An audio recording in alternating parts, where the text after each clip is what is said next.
have organized this debate based on the students' concerns with the New York State gun legislation. It's a pleasure for me because this is part of our college experience so that students literally have an opportunity to learn how to debate issues on both sides. And as you'll see, our students are very well prepared to discuss this issue. And then we encourage you also to participate. You'll have a chance to ask questions as well. And it's my honor to introduce my distinguished colleague here, Carmine Pesca. Thank you. Thank you, Tammy. How you doing, everybody? This is the way I usually start most of my classes, so I figure why not today. I want to thank Professor Tamu Chambers for helping organize this event, and also want to thank all of you student participants. You know, you guys really stepped up to the plate to actually make this debate happen. In addition to that, all of you that are filling the audience as well. As Professor Chambers said, I encourage you, after all of the speakers go, to ask as many questions as you want, right? So, you know, I always say there are no stupid questions, you know, so also there are no perspectives that you should be sort of ashamed of. Everybody's entitled to their opinions, right? So what I'd like you to do is after all of the speakers get to go, is to really ask as many questions or even just comments if you have. But once again, I'd like to thank you for coming. I'd also like to introduce the moderator, Zach. Zach is charged. He's the editor of the Hudsonian, and he's volunteered, stepped up to the plate to be the moderator for today's event. Thank you, Zach. All right. Thank you all for coming. For those of you who have no idea who I am, which is probably most of you, I'm Zach Hitt. I'm the editor-in-chief of the Hudsonian, which is the student newspaper of the college. I strongly encourage you to read it. I'm a writer and manager of a blog called Socially Decrepit, which can be found online at sociallydecrepit.wordpress.com. If you're interested in what you heard today, I'd talk about some social issues on this blog. And anyway, in high school, I was actively involved in debate club, and like many here, I enjoy hearing the many opinions on this passionate debate. During the course of this debate, each side will be allowed to give an opening statement of 3 to 5 minutes. This will be followed by rebuttals, each taking about 1 to 2 minutes. The order will go pro-gun legislation, then anti-gun legislation. So without further ado, it's my honor to introduce the speakers. First, we have Pat Hulkin. Pat went to Shenandoah High School. He was a Boy Scout for 10 years, studied criminal justice for 4 years. He's been around guns all his life, works in security, and plans on joining the police force when he's old enough. We also have Ryan Pye. He went to Shenandoah as well. He goes to HVCC and is majoring in criminal justice. He trained all of his life in martial arts and is also an instructor today. And he's planning on joining the state police. We have Alexander Petrobus, who went to Shenandoah High School. He graduated in 2011. This is his 4th semester at HVCC, and he's majoring in physical education. When he turns 21, he's going to be a police officer. Alex works with his grandfather as a licensed gun dealer and as a lifeguard and swim instructor. He's been around guns all his life since he was 8, firing them, cleaning them, and fixing some of them. Alex says he's a supporter of the Constitution, and he's registered conservative, but leans toward the independent party because he doesn't like the division that the two-party system has caused. He says he also may go into politics because there are some politicians who, in his opinion, are corrupt. On the other side, we also have Hunter Lauscher. He graduated from Hudson High School in Massachusetts in the class of 2010. He's an individual studies student, and he's working toward liberal arts in math and physics. We also have other speakers that you will hear today. They are Greg Lachar. We also have Ryan Kondo, and a few others. At the end of this debate, We strongly encourage audience participation. If you have any questions, you're welcome to ask them, but please wait till the two sides have stated their piece. So if you gentlemen could come down, and let's get this thing started.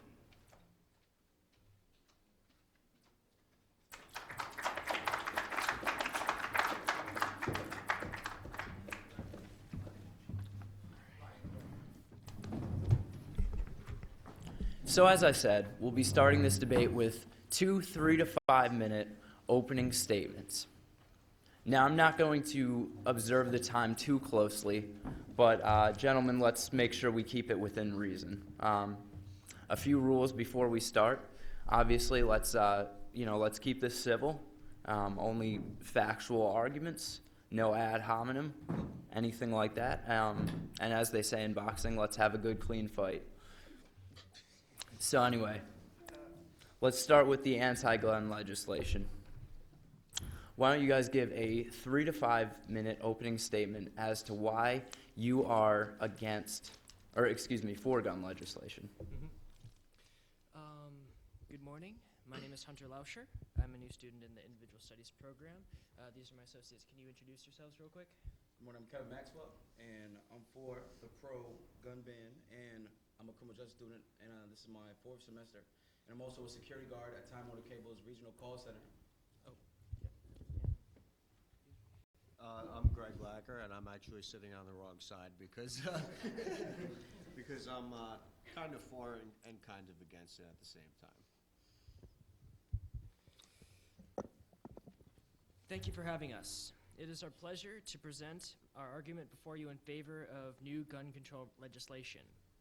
I believe that while gun violence is a many-faceted issue which must be exhaustively managed on all fronts to ensure public safety, the most cost-effective and rapid resolution which can and should be handled first is to better track and reduce the number of readily portable, concealable, and assault-style weapons that are in the hands of the general public. I will defend new federal and New York state legislation as an early stages front to this issue of great gravity. Gun violence is a major issue in our country.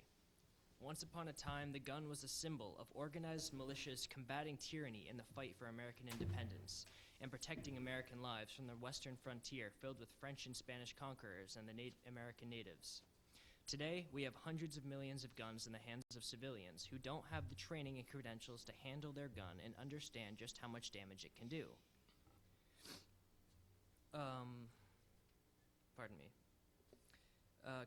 Contributing to the problem nationally are the ATF, who is crippled by obstructing interests in the political front. For example, they haven't had a fully functioning full-time director in 6 years, and they are legally not allowed to create a national database tracking gun ownership.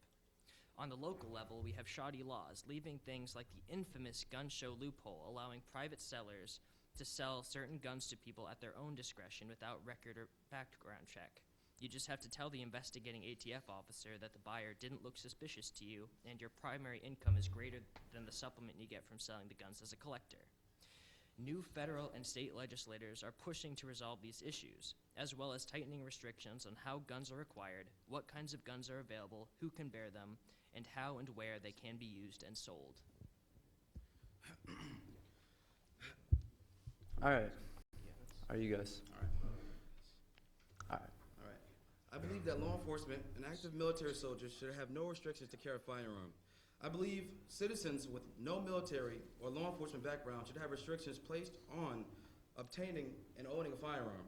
I'm going to start off with a quote from Andrew Cuomo, the governor of New York State's speech on gun control. Gun violence has been on a rampage, as we know firsthand, and as we know painfully. We must stop the madness, my friends, in one word. It's just enough. It's been just enough. We need a gun policy in this state that is reasonable and measured. Economist Richard Florida states with tighter gun control laws appear to have fewer gun-related deaths. The Brandy Campaign to Prevent Guns reports an average of 268 people are shot every day in America. That's 97,820 a year. The Brandy Campaign to Prevent Guns reports, the DoSomething.org article on gun control states close to 33,000 Americans were victims of gun-related deaths in 2011. The DoSomething.org article on gun control continues to say, since 1982, there have been at least 61 mass murders carried out with firearms unfolding in 30 different states. The Harvard Injury Control Research Center assessed the literature on guns and homicides and found that there's substantial evidence that indicates more guns means more homicides. When President Clinton's assault weapons ban was in effect, the number of mass shootings were halved. When the bill expired in 2005, there have been 32 public shootings. I will close with a quote from Vice President Joe Biden. I have never seen the nation's conscience so shaken by what has happened at Sandy Hook. The world has changed and is demanding action. All right, thank you very much. And I'm sorry, Kevin? No. Yeah, I mean, over here. So what we're going to do right now is, before I have the anti-gun legislation go, Professor Chambers has asked me to play a video, which is Andrew Cuomo on gun legislation. And if we can get the screen to work. It's all good? All right. I knew it. I was just making sure you guys were paying attention. So here we go. This is a pretty quick video, but Yes, 2 News. Tony, thank you. The toughest gun laws in the nation are expected to win final approval in the New York Assembly today, and they will be signed into law this afternoon. Political reporter Marsha Kramer is here with the story. Marsha. Well, Mary, Governor Cuomo intends to sign the state's new gun control law within minutes of its passage because he wants the assault weapons ban to take effect immediately. He doesn't want to give New York gun owners any extra time to stock up on weapons or bullets. The people of this state now are crying out for help on the issue of gun violence. Responding to the Sandy Hook Elementary School massacre, Governor Cuomo became the driving force behind getting the state legislature to pass one of the most comprehensive gun control measures in the nation. Enough people have lost their lives. Late last night, the state Senate passed a wide-ranging gun control bill that strengthens New York's assault weapons ban to prohibit guns that include one or more features that increase the lethalness of a semi-automatic weapon. The state assembly is debating the bill now and is expected to pass it shortly.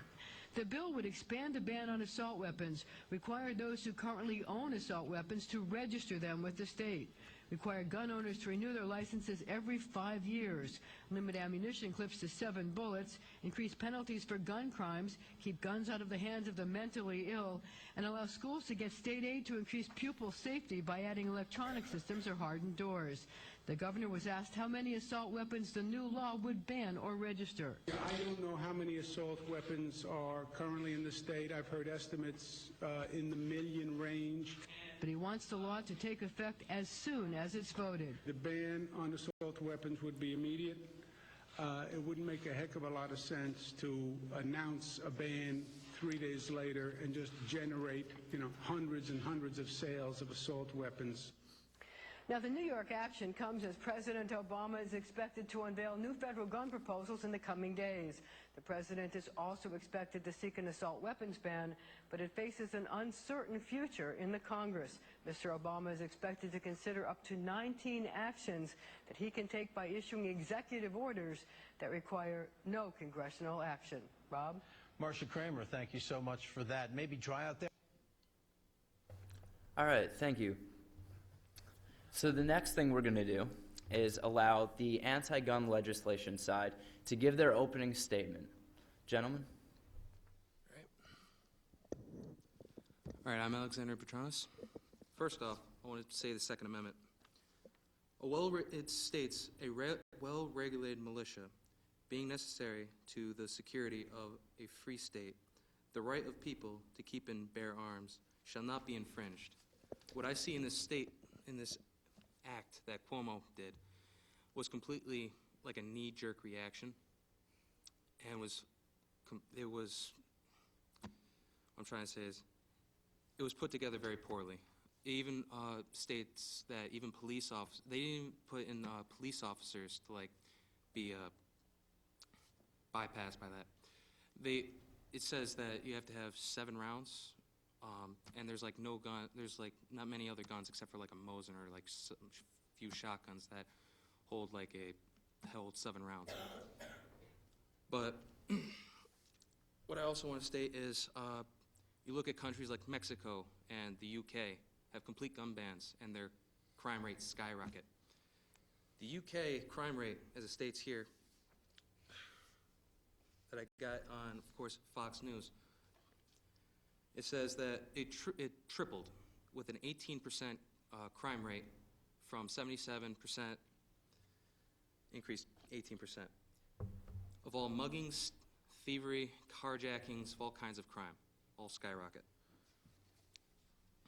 And I support states like Texas and Vermont. Vermont, for one, there's a Democrat that supports a bill where it's a little bit forceful, but they say that they're trying to try to push people towards guns in order to, they're trying to push people towards guns by making it a fee of $500 if they don't have a gun to help police officers, because the police cannot protect everyone. If they're protecting me, are they protecting you? Or if they're protecting you, are they protecting me, in a way? All right. This is my friend Pat. Do his statement. Yeah, hi, I'm Patrick Culkin, and yeah, all of our arguments have basically been said. Guns, they protect you from all kinds of situations, whether you're attacked by criminals or what a lot of people don't like to admit is the true purpose of the Second Amendment was so people could defend themselves from government, be it our own or foreign, any kind you want, because yeah, a lot of people say that the Second Amendment is very broad. It doesn't give any specifics, but it shouldn't have to. It says, the right of the people to keep and bear arms shall not be infringed, just period, all arms, any type of weapon. And just like our opponents here, I'll also open with a quote. This quote is from George Washington. He said, and I quote, "Firearms stand next in importance to the Constitution itself. They are the American people's liberty, teeth, and keystone under independence. From the hour the Pilgrims landed to the present day, events, occurrences, and tendencies prove that to ensure peace, security, and happiness, the rifle and pistol are equally indispensable. The very atmosphere of firearms anywhere restrains evil interference. They deserve a place of honor with all that is good." Again, that was George Washington. And many of our founding fathers felt the same way because they lived in a situation where they had to have firearms to defend themselves, and they wanted to make sure that future generations had that ability also, which is why they gave us the Second Amendment. And also, the Bill of Rights, all the amendments in the Bill of Rights are listed in order of importance, which is why the First Amendment, freedom of speech, freedom of press, is first, because it's all tailored towards defending yourself from tyranny. So do it peacefully first, and then they said if that fails, you resort to arms. And that's obviously one argument. There's also an argument for defending yourselves from criminals. Yeah, because like Alex said, the police are not all powerful. They're not all seeing. They can't be everywhere all at once. So the people should have the right to defend themselves if they need to.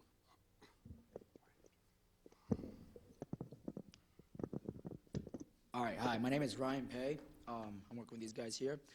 Right now I have the book called We the People. I take this class right now as you speak. It's a politician class right now, Intro to Politics. And right here it says the right to bear arms on page 123. The Second Amendment, as the Constitution says, a well-regulated militia being necessary to security of a free state. The right of the people to keep and bear arms should not be infringed, okay? Now, there's another thing too I like to also say, is that the Second Amendment protects an individual right to possess a firearm unconnected to it with a service in the militia and to use that arm for traditional lawful purposes such as defense within a home, okay?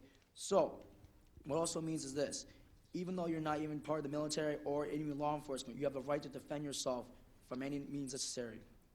Now, next thing also I'd like to say is this. On page 291,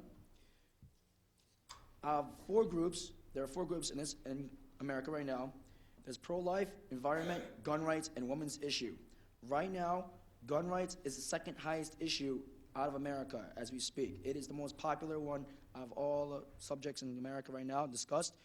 The first one's pro-life. All these subjects right here are most important in our country. Right now, with our gun rights, we have the right to defend ourselves. At the same time, help others protecting them, okay? With criminals coming to our houses and all that, attacking us, if we have no weapons, what are we going to use? I mean, not all of us are ninjas here using swords and knives, throwing at them like that, okay?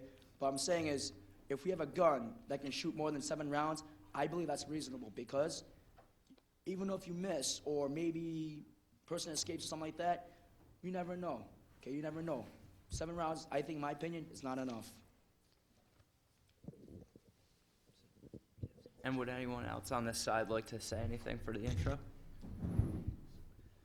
I'm Greg Lacker, and being a lawful gun owner myself, I don't think it's fair to penalize those that are safe and responsible with firearms because of the tragic circumstances revolving around the acts of others.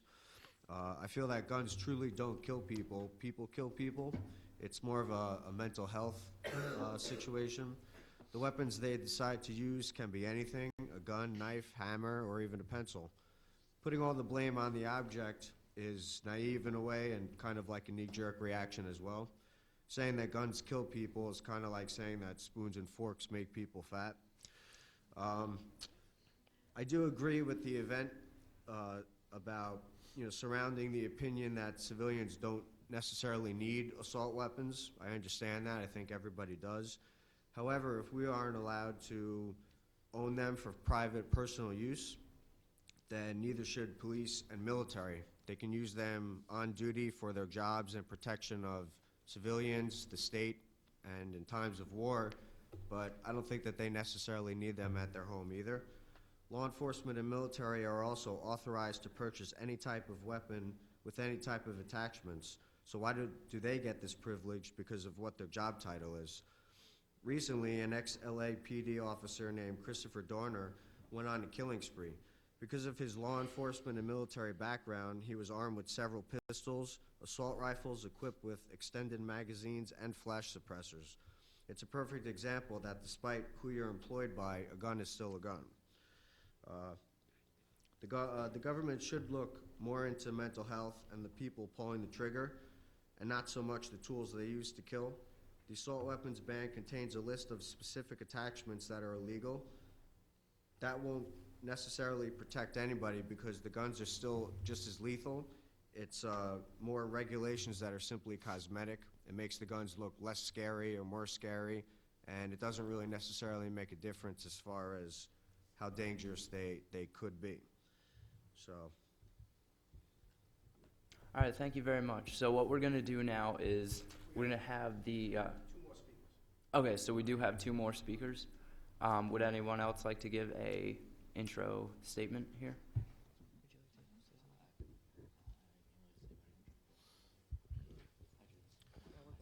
My name is Riker Lockwood. Originally, I was pro-gun regulation, but after hearing and reading some of the decisions and laws passed by both the state and federal government, I've become more pro-gun because I believe that some of the legislature that has been passed does not affect or reduce the amount of gun violence. All right, so what we'll have, yes. Did they go next, or should I? Well, since your side presented first, why don't you guys go first with the counterpoint? So we'll have the point counterpoint now. Let's keep it, to a reasonable time, 1 to 2 minutes per point. So go ahead. I understand the sentiment that that people think that lots of people carrying guns will be able to defend everyone else. But I feel that in the days when this was written, people were living on the edge of war. People were living on the edge of wilderness. They had to defend themselves. They had to know how to hunt. They had to use these tools. The gun was an essential part of their survival. In our modern age, the information age, we get everything that we need to do done using the First Amendment, which is the First Amendment, most important. Now, I believe that because of the safety of our country at this point, regardless of whatever else is going on, and because of the urban environments that we live in where we don't need guns as much, people don't grow up around them. They don't have the opportunity to learn to be as knowledgeable and understanding of the gravity of what they're doing and what their gun is capable of helping them do. So I feel that it's irresponsible to just let anybody have a gun. People need to have rigorous training and background checks and mental health check before they do anything. As an EMT, I can tell you from my experience and training that heroes get in the way of emergency personnel when we arrive. It creates a functional and communications chaos for the police who don't know which pugilist or gunman started the fight, for fire personnel who have to save the brave but now unconscious civilian rescuers as well as the original victims, the countless patients the paramedics had to take care of who thought it was a good idea to run at the gunman instead of getting on the ground. Police spend years training to do what they do. They're not infallible, but they are liable and they are accountable. I would rather have a trained person 5 minutes away make my life-saving decision than have a random vigilante with me who thinks he's Jack Bauer, who could agitate the hostage taker, fire a stray bullet, or misunderstand a situation and make it worse with his untrained and thoughtless course of action.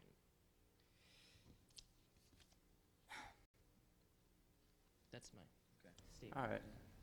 So, go ahead, follow up. All right. You believe that more guns in this time period, not in the 1700s, does not work now, right? You believe that? Yep. Okay. I want to give a life example. You all go to school here. It's an unarmed classroom, right? No one here has a concealed carry in any classroom, right? All right. Now, I want to give an example here. Say that your classroom, any one of you, you're in like a 2-story room, 1-story room, doesn't matter. There's only one way out or 2 ways out, but how much time do you have to react to when someone walks through that door and unloads on you with cold blood? You have no idea how to react. You're all dead. You can't react. What are you going to do, cower in a corner? You can't cower in a corner because he's going to shoot you all anyway. That's why I believe more guns actually saves lives, not kills them. And I believe, yes, the mental health issue is the problem, not the guns, as I've said before, or thought before. Guns don't kill people, people kill people. Go ahead. Yeah. I respect my colleagues. I respect their opinions and I respect what they're saying. But as I've stated earlier, and as I'll state again, the Harvard Injury Control said there's substantial evidence that indicates more guns means more homicide. And let's be realistic. We can look at Sandy Hook, we can look at Columbine, we can look at all of these mass shootings. And what was the deciding factor in all of these shootings? What was that one fact? These people were civilians. And there were also, those guns they had were illegal guns. They weren't registered under them. Okay, now when we look at a public safety officer, let's take Hudson Valley. We have public safety officers. Do they have weapons? Do they have guns? They don't have guns. They have tasers, which are less lethal weapons, and they have batons. And they handle situations effectively, and they handle it, they always handle it in a very respected way. So, as my friend over here said, he said, what can you do to defend yourself when someone breaks your house or someone has a weapon? Okay, and there are less lethal weapons which an individual can use. There are tasers, there are guns with rubber bullets, and there are tear gas, and there are many other things. So I believe that we can change the course of how things are going. We do not need to use a deadly gun, because how many things have happened? If we look at the Trayvon Martin case, we can look at many different cases and many different circumstances when somebody shot somebody and that individual he had no place being there, wrong time, wrong place. So what I'm saying is, if we look at the law enforcement, we look at active military, they have a right to have a weapon. And I'm not saying that civilians don't have a right, but I'm saying that there needs to be regulations, there needs to be some type of order here. Because when we look at what Andrew Cuomo said in his speech, Andrew Cuomo said we need a gun policy in this state that is reasonable and measured. So I believe there should be a gun policy that is reasonable and measured, and that is all. All right, counterpoint? You say that there needs to be regulations.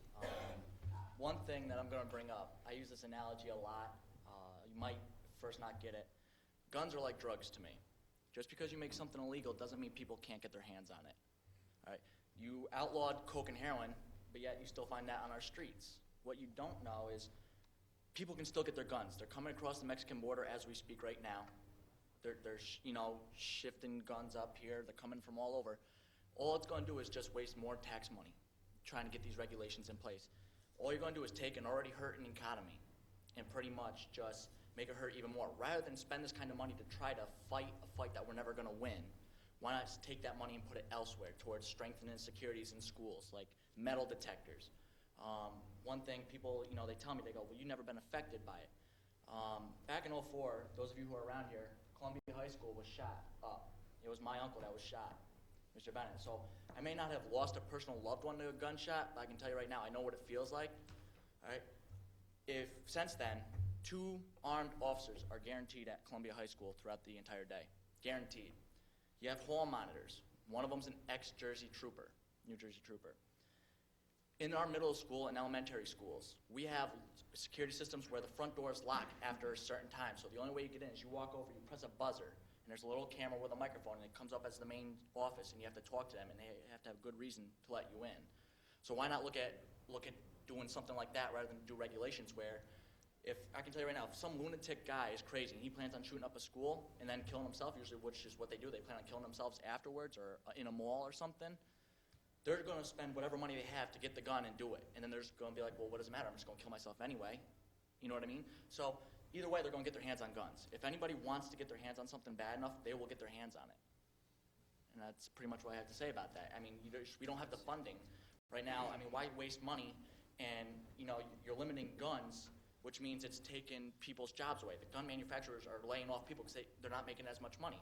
Why lay people off in an already hurting economy, make it hurt even more, when you could hire new positions like a school police officer or a school resource officer? That helps the economy. And then you got an officer armed in your school to help with school shootings. In malls, Colony Center, I believe is one of them. Colony Center has, or Crossgates has, the police department within the mall. Just enforce, have more officers in the public gathering. I guarantee it. On top of that, I also believe every citizen should be armed. Because if you walk into a bank robbery right now, or let's say you're going to rob a bank, I can tell you right now, I'm going to be more apt to rob a bank when I know that none of the people, there's a great chance none of those people have a gun. Because I can tell you right now, if I know somebody has a gun, I'm not going to pull out a gun because I'll be probably shot. If I'm going to shoot up someplace, you pull out a gun, yeah, there's going to be, no matter what, there's going to be massacres. There's always going to be massacres. You can never make them go away. It's just try to limit the number and the number of fatalities. I believe if you pull out a gun to shoot people, the only way that's going to stop that, because police can be however many minutes away to responding to it, the only way that's going to stop a guy from, opening and firing in a mall is if a guy standing right next to him, pop, he's gone. You know what I mean? Versus he may have only shot 2 people, may not have killed him, maybe have injured him, but it's far worse than 20 or 30 people by the time the police get there. All right, counterpoint.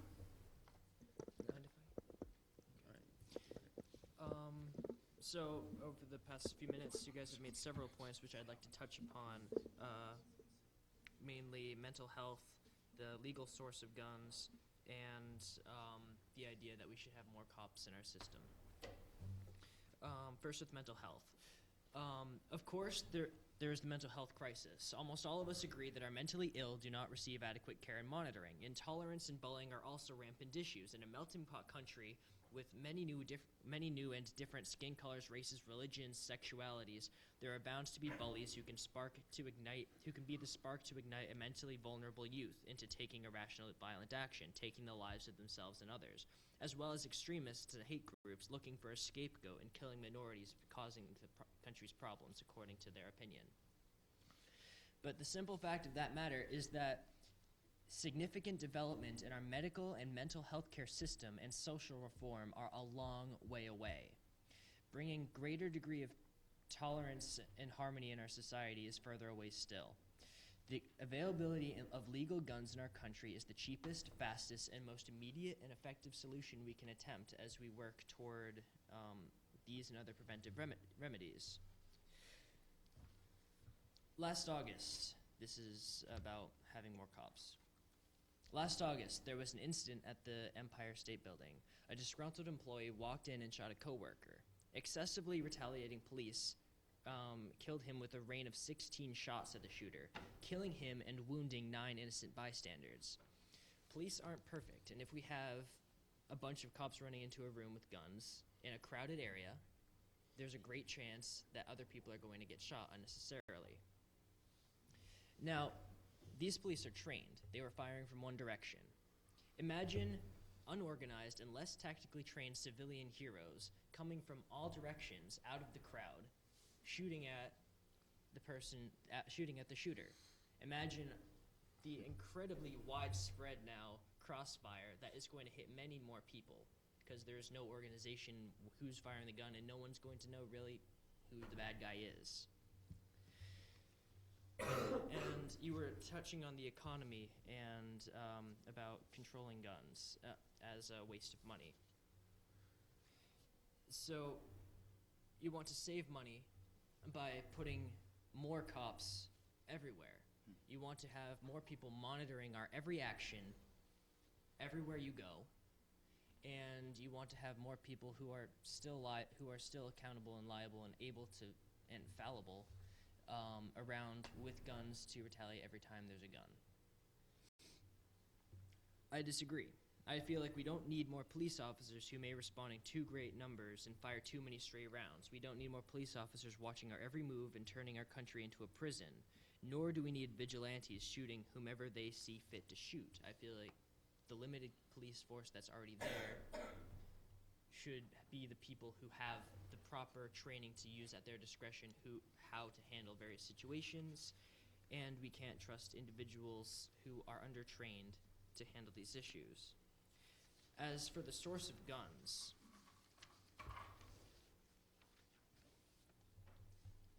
hold on a second. The former NYPD Commissioner Howard Safer stated that most of these weapons are obtained legally by those who do pass background checks, and often by straw purchasers, legal buyers who resell their guns to those who fail to pass minimal credentials. The greatest portion of these deaths are from the barrels of portable and concealable handguns and from military-style assault weapons, which can be used for mass destruction. Hold on a moment.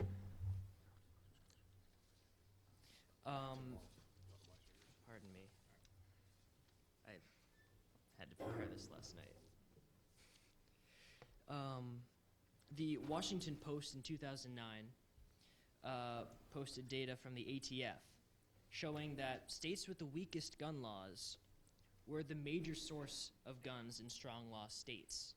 People are acquiring their guns from states that sell them the guns legally and have little regulation on who can carry them and little tracking. In 2009 also, there was a study. I'm sorry, I didn't grab the name of the people who ran this. 511 police officers have died in shooting deaths in the past 10 years. 1/5 of these were with guns obtained legally. 1/10 of them were stolen from friends and relatives. So people aren't going to be very responsible. They aren't always going to keep track of their gun. You can't trust a gigantic population of millions and millions of people, every single one of them, to take good care of their gun and make sure it's locked away in their safe, that their friend and relative can't just pick it up on the way out to handle whatever gang issue they want to handle. That's... All right, I'm going to touch on that. You said, you kind of misunderstood what I said. I'm not saying we're going to save money. I'm just going to say if you're going to put money out there, why not put it to good use? And I'm not saying increase all police forces. I'm saying have police in our schools. That's not on the street. Put an officer in every school who's armed. Or some sort of, school resource officer, somebody who's got authority and, is trained in the situation. And you mentioned that a majority of the guns are bought from states that have little legislation on guns. Well, by doing this, more people are going to go to those states to buy guns. If you keep this gun legislation in act, they're going to be like, well... That's why we would have a more national system with tighter laws. But that's what I'm saying. But if you do this, they're just going to... That's national. On a state level right now, what you just said pretty much means that people are going to go to other states to get guns, where it's harder to track them, like you said. So suppose you enforce this gun legislation. I can tell you right now, you're probably going to have people go to other states to buy these guns. And then guess what? Now you can't track it.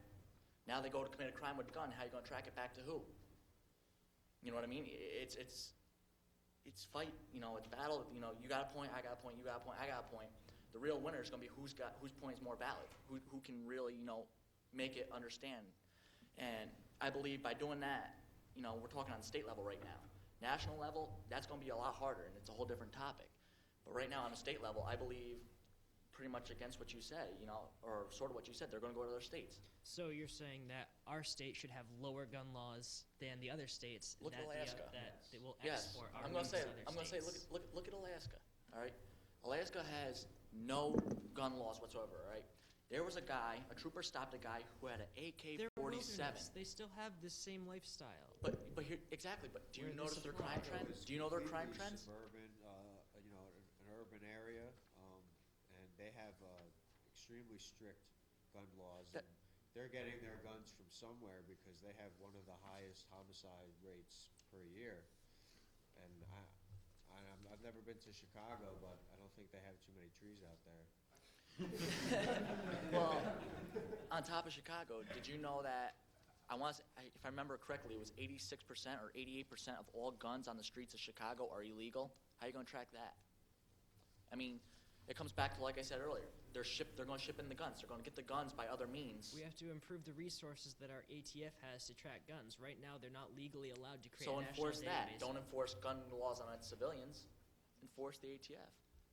The ATF doesn't have the power to keep track of these things because they're being restricted from keeping track of who has the guns. No one wants anyone knowing that they have a legal gun.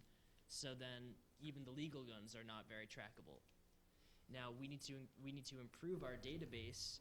So every time a violent crime is committed, every time someone buys a gun, every time someone acquires a gun, if we can make sure that gun gets registered, we'll have more and more knowledge of who's got the guns where. Right now, our lack of tracking is from our own lack of enforcement and the weakness of the laws that we currently have. So why not sell the guns? Just make sure you can find a better way to track them. Rather than That's no, why we would improve the legislation. But you're saying you're for the gun legislation, which says a ban on semi-automatics, right? Right. Why not just let civilians have semi-automatics? Just find a better way to track them. You know what I mean? Yeah. Have more people be armed so that they don't have to be bothered with the wasteful tax dollars going to this. I mean, yes, it would save money also, but it would also, by not tracking it and just having more people armed, I believe does save more lives. I also want to refer to Chicago. I have family that lives in Chicago. And everywhere they go on the streets, it's like they're looking over their shoulders and stuff. I also want to state that they're probably the worst city with gun bans. And what I'm trying to say is, you look at the old laws, they're not working. You put in new laws, they're still not working. And I just believe that if you just throw out all those laws and start off all from new, make it more reasonable for people to have any kind of gun, just work on mental health issues. They can have a full auto gun. You look at Texas, their crime rates are low. They're really low. Look at Sweden. Sweden actually has a 1% crime rate. I found the article from nationmaster.com, and they say it's 1%. And they have everything. They have full autos, they have sniper rifles, they have pistols, everything. And 150 rounds in a mag as well. How can you explain that? And that lowers the crime. All right, very briefly, I want to cut in here.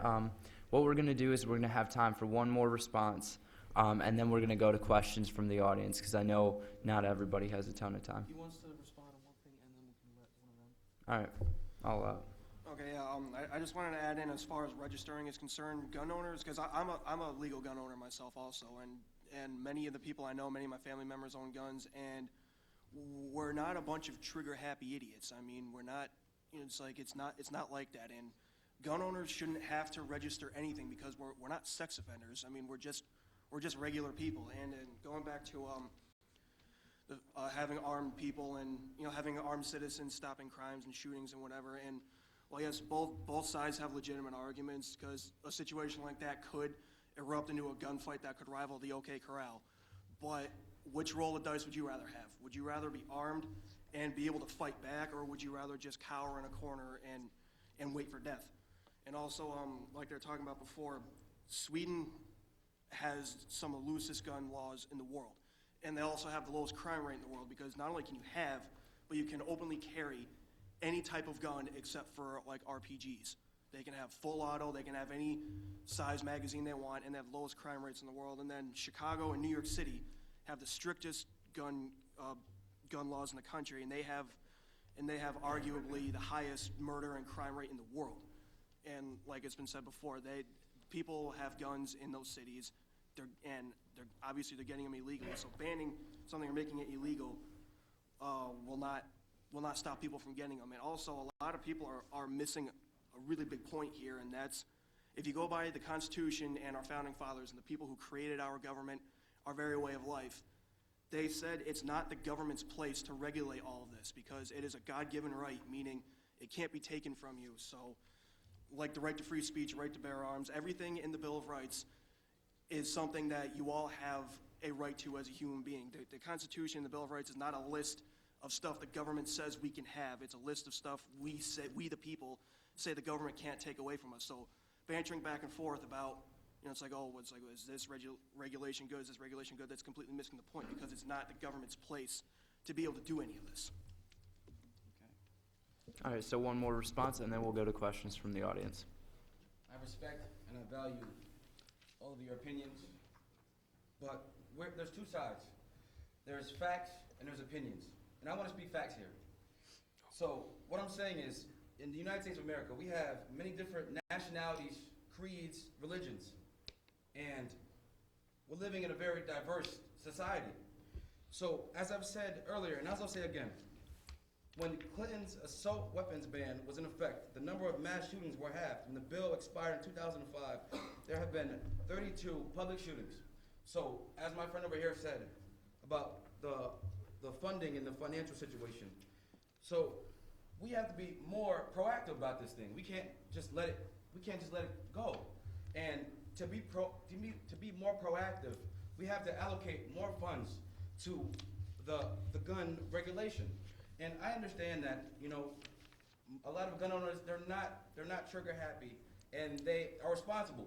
But the other half of that, there are individuals who have mental problems, and there are individuals who are not responsible. So what we're trying to look at, we're not looking at the individuals who are responsible. We're looking at the individuals who are unresponsible with their guns.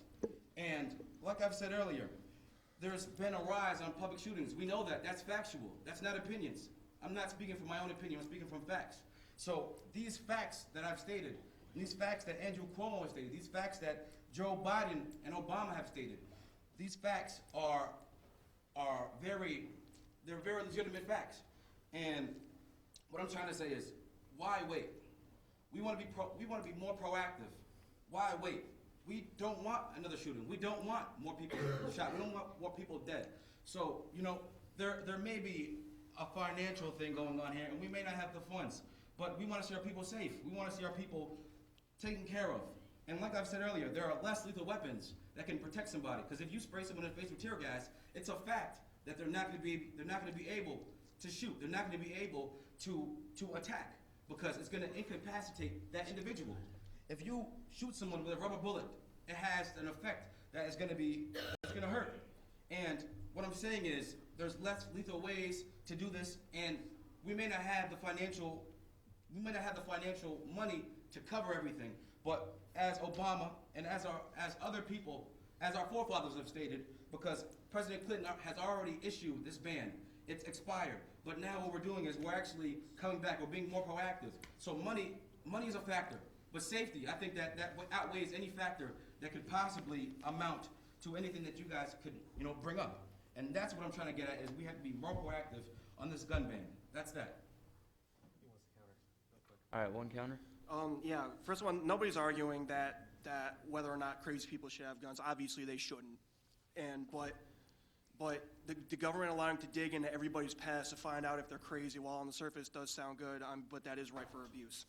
And also, yes, there are those people who are irresponsible with firearms, but there are also people who are irresponsible with alcohol. There are people who drive unsafe, and yet they're all allowed to purchase alcohol. They're all allowed to have a driver's license. We take away their driver's licenses. They still drive. How many idiots? They'll still drive. They're criminals. They don't like the laws. And they then don't when care. they break that law, we jail them. Actually, and actually, Alex Then brought. they'll do it again when they get out. And They'll Alex, still do it. actually, Often not with modern rehab techniques. Well, actually, All right, gentlemen. okay, yeah, Gentlemen. We're getting off the topic, okay? And also, Alex brought up a good point, is everybody's saying, it's like, oh, we want to create these things because so criminals can't get guns and so people can't do anything illegal with them. But when's the last time you heard of a criminal following a law? I mean, I'm pretty sure that's why they're criminals, is because they ignore the law. And also, yes, and as it's been stated before, there are a lot of non-lethal forms of defense, such as tasers, stun guns, rubber bullets, pepper spray, what have you. But those have only a certain effective range. Because I mean, like if I had a stun gun, that only has an effective range of about 20 feet. And also like batons, because like you said, public safety officers carry batons. If a gunman walked through that door right now, hell-bent on killing everybody in here, and I had a baton right here, what am I going to do? Throw it at him?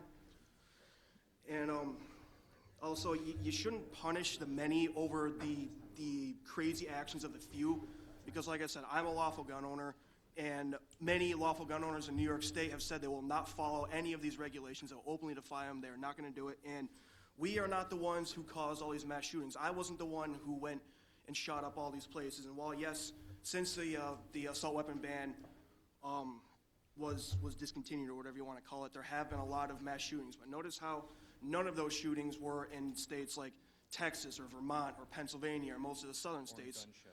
Oh yeah, or at gun shows, because if you go to places like that and start shooting into the crowd is going to start shooting back. And criminals know that, because I mean, like I said, if you're like a would-be robber or a mugger or whatever, and you're walking down the street and you see two people walking towards you, one of them's just a regular person and the other one has a really big .357 revolver on his hip, which one are you going to go after? Terrorists and gangsters will, yes, of course, they'll get their guns from illegal sources. They'll get them from anywhere. But then you have disillusioned teenagers just who are depressed, who have some kind of mental illness or have just been pushed a bit too hard. They don't think like criminals. If they're going to use whatever tool happens to be at their disposal, they're going to get their gun from their mom or their dad. The kid at the Aurora shooting, not the Aurora, was it the Aurora shooting? No, Newtown shooting, pardon me. The Aurora shooting, there was no one armed. Yeah. And do you think a bunch of people with All right, gentlemen. No concealed carry, and he Gentlemen, 1 second, please. Let me just make a few announcements. We're about 10 to the hour, right? So what we may want to do, we've heard a lot of opinions, real good stuff. We may want to take a short break and let the classes switch out. For those of you that could stay and handle questions, we would really appreciate you staying. I have one question that maybe we can get one in before we. All right, yeah, we should do Mine is, I was wondering, listening to all of these sort of going back and forth, a lot of the arguments seem like all or none. I was wondering if there would be like one thing that maybe everybody in the panel can agree on, and you guys were sort of touching on this at the end. I like to call those assault weapons, weapons of mass destruction, and I would just wonder if everybody on the panel would be willing to say yes or no. If there are any portions of gun legislation that you would be in favor of? So let's say assault weapons, like these weapons that really rapid fire or semi-automatic, would most of you on the panel, or all of you, would you be willing to give up that as far as guns, or do we need those types of guns as well? I wouldn't want to, but I'd be willing to. You'd be willing to? Okay. As far as I think most of the people on our side. Come on up and ask questions. Whatever. Yeah, whatever. Since you guys are against like guns and everything, on October 17th, I lost one of my best friends to gun violence. And since where I'm from, Camden, New Jersey, is one of the dangerous places in all New Jersey. From where we're from, we're not allowed to get guns because U.S. Marshals are cracking down everywhere possible because of the gangs and shootings. He wanted to come for his personal self to protect his family, but within weeks later, he was shot and killed, plus 3 others. So there's people out there who just want to protect themselves and their family due to gun violence. I'm very, very sorry for your loss. Thank you for speaking and addressing this. I believe that there are many egregious cases which, of course, will always fall through the cracks, which will fall through our ability to defend our law enforcement to defend people. But people are acquiring, and like you said, your family was trying to acquire the gun through legal means, and they weren't able to get one before that happened, is what you were saying? Yeah. So I would agree that we need to not necessarily weaken laws, but make it more expedient, make the process of getting yourself registered, credentialed more expedient. But the guns used by criminals come from legal sources. They come from states that underregulate. And that's why we need to have a better national system But to you help can never regulate. stop the black market. I mean, that's always going to be cracked down and everything. We can like- never stop it, but we can significantly weaken it and You'll- put a you'll never be chokehold on able it. to Can't weaken, no. You'll never It's be able to. So why do we have laws? Criminals don't obey the laws. How many times do I So say if it? we didn't have laws, then we'd just be all crazy running around. It doesn't matter. Thank you. You put in laws, yes, you put in laws, but it's better to have it first. I have something to say. Okay, in my criminal justice book, in here, there's a little statistics of how when criminals go to jail and they do break out, they will most likely commit the same exact crime over again. Take prostitution. Women who can't get a job do prostitution, right? They get paid, they go to jail, come back out, they do the exact same thing. Same thing with people with black market. They will still buy it because that's their job. That's how they get money. That's how they live. If they don't get that job done, they also can't do anything, can't survive, okay?